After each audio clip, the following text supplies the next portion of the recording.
So the big question is this: how are those in the self-storage industry like us going to be successful in today's market? That's the question, and this show will give you the answers. My name is Jim Ross, and welcome to the Self-Storage Show.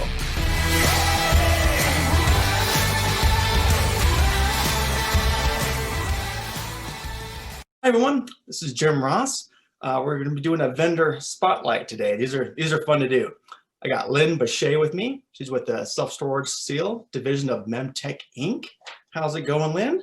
Very well, thank you, Jim. How about yourself? Oh, good. These are fun. It's kind of nice having actually a product to see. A lot of times we do like services and things like that, but it's kind of fun to actually have a product demo here. So anyway, let's just tell me a little about Memtech and we'll go from there. Well, Memtech's been around since the early 80s.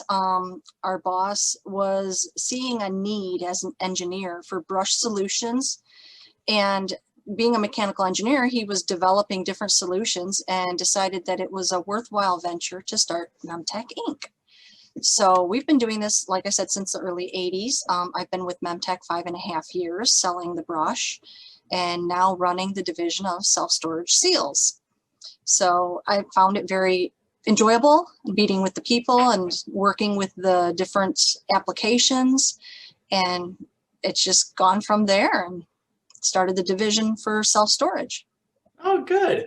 Well, welcome to the Storage Club. We're all Thank you. we're a little tight-knit group and a little of a family, so it's kind of fun once you kind of get into the storage industry. It's like, yeah, Right. you start to realizing it's like 2 degrees of separation. Everyone kind of knows everybody, and it's kind of fun.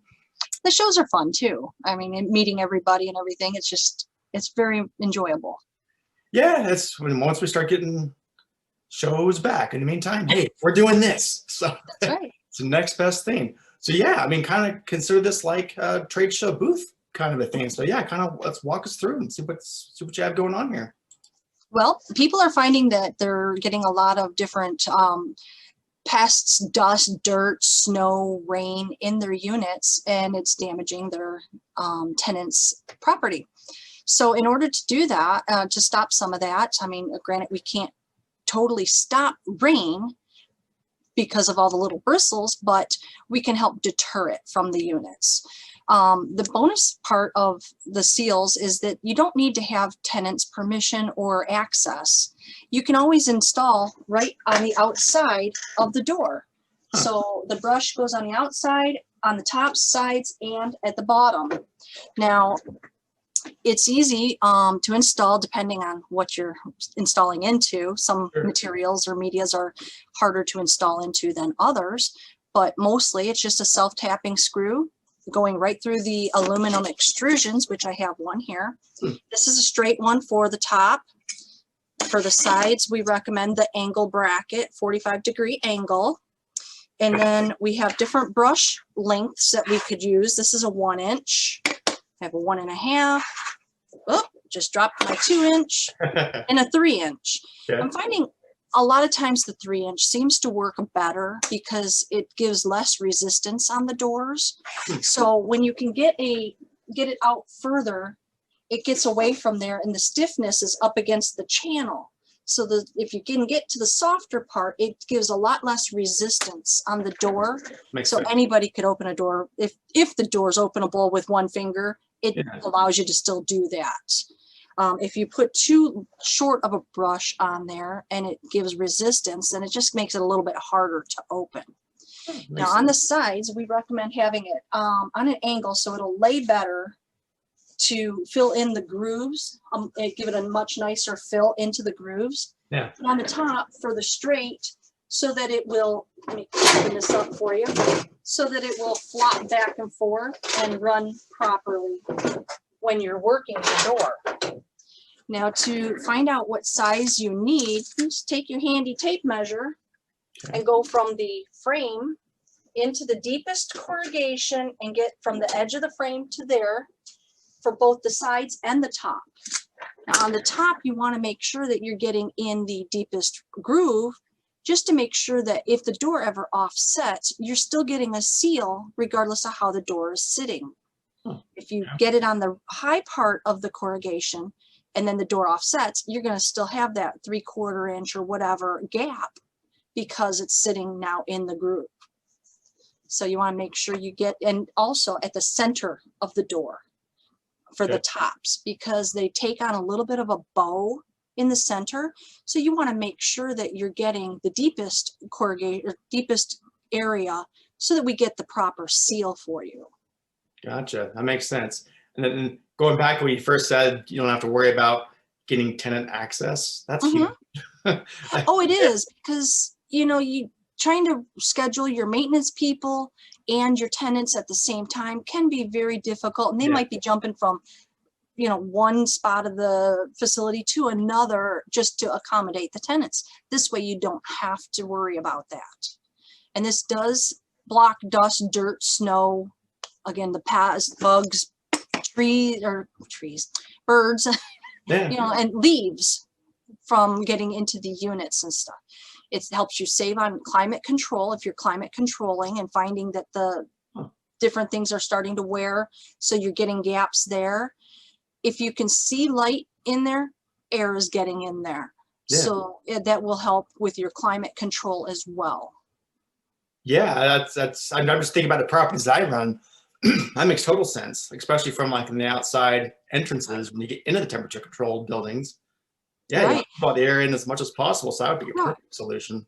Exactly, and we do man doors as well. So if it's a climate controlled building where you have man door entry, you could be getting air infiltration from the bottoms as well. So we do man doors too. And any type of door. Really. Yeah. Okay.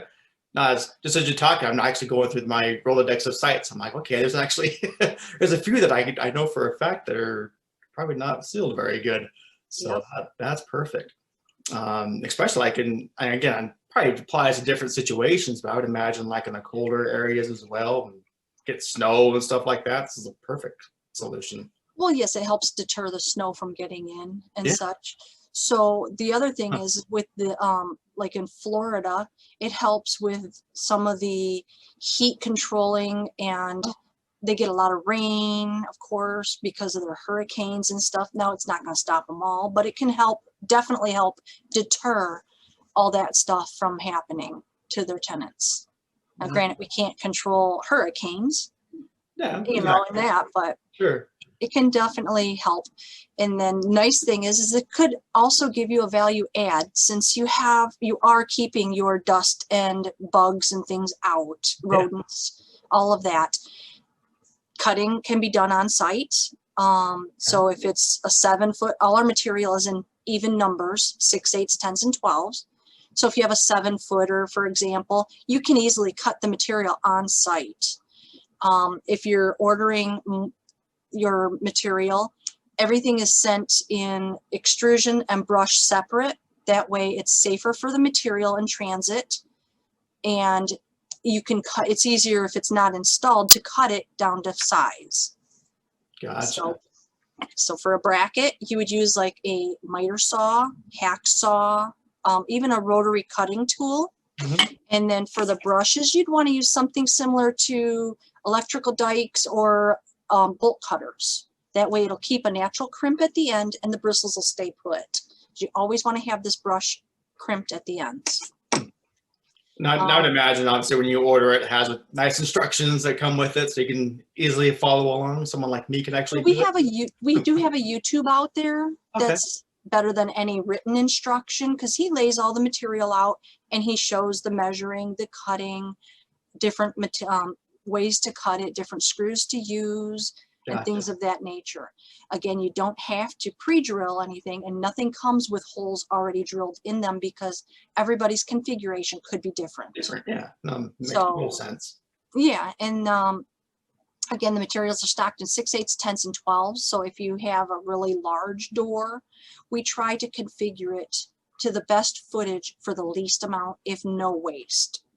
So if you have a 14-foot door, I would do a 6 and an 8, just to help prevent any waste. Gotcha. Now I would imagine as people are going through it and they're seeing what their needs are, they can reach out, kind of get a consultation and making sure that they get the right fit. Definitely. Just tell me how many units at each size openings, and I would be more than happy to work that all up for them and tell them, I'd lay it out, tops, sides, bottoms. They don't have to buy all 4 sides. Even if I work it up that way, I'm happy to do just tops or just sides or bottoms or tops and sides, any combination. Our pricing is based on volume. So of course you want to get them quoted at one time.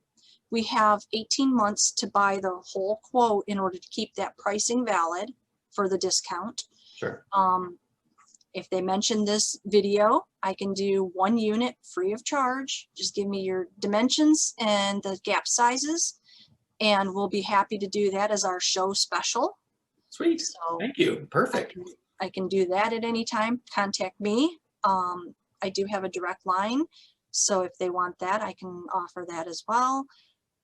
No, please go right ahead. Any kind of contact information, go ahead and put it right now. Okay. So, my direct line is 734-738-6321. Our main line for the office is 734-455-8550. Just ask for me. And then, or you could email me at lynn@memtechbrush.com.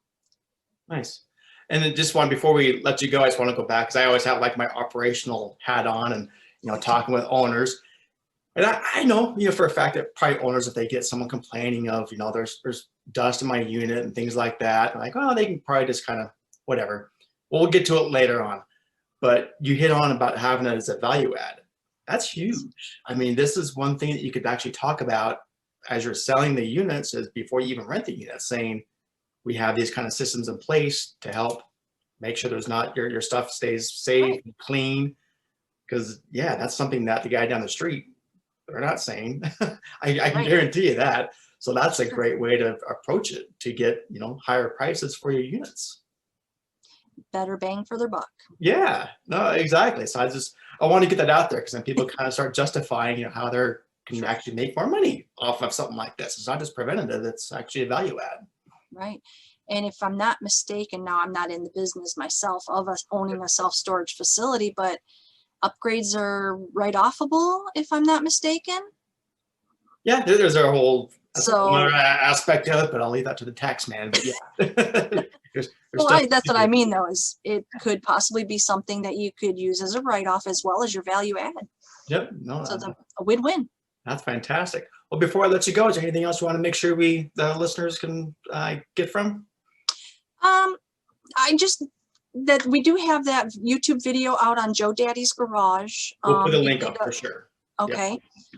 And then we are reachable at selfstorageseals.com, memtechinc.com, or memtechbrush.com. And you can find us on LinkedIn, YouTube, Twitter, Instagram, Facebook. You're everywhere. We're trying. No, so that's fantastic. Well, thanks for taking the time being on here and being able to do this, because again, this is kind of like a virtual trade show booth. Be able to demonstrate it like this is great. So thank you so much, Lynn, for being on. No problem. We will also be at the ISS show if it ever happens. It will. Cross your fingers. All right.